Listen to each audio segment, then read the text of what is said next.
আমি আমার বাবার মতো যোদ্ধা আজ পর্যন্ত দেখিনি।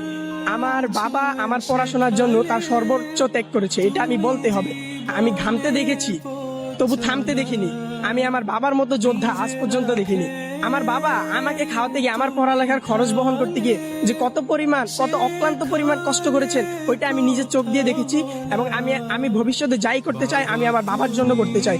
আমি আমার বাবা এবং আমার মায়ের জন্য উৎসর্গ করতে চাই। কিন্তু আমার জীবনের একটা আফসোস, আমি আজ পর্যন্ত আমার বাবাকে একবার জড়িয়ে ধরে কান্না করে বলতে পারি না, বাবা আমি তোমাকে ভালোবাসি, আমি একদিন প্রতিষ্ঠিত হতে চাই, বাবা আমি একদিন তোমার আদর্শ ধারণ করতে চাই। আমি এই কথাটা আমার বাবাকে কখনো বলতে পারি। আমি আমার তরফ থেকে আমার বাবা মাকে আমি যত সর্বোচ্চ স্থান দিতে চাই। আমার কাছে যদি সাধ্য থাকতো এবং আমার বাবা মা যদি ওইটা চাইতো, আমি আকাশের চারটা যদি পারতাম, আমি আমার বাবা মাকে এনে দিয়ে দিতাম। কারণ আমি আমার বাবা মার জন্য সর্বোচ্চ ত্যাগ করতে রাজি আছি। কারণ আমার বাবা মা আমাকে তাদের সর্বোচ্চ চেষ্টা করে আমাকে বড় করতেছেন, আমাকে মানুষ করতে চাইছেন। তো এই জন্য আমি আমার বাবা মার জন্য সবকিছু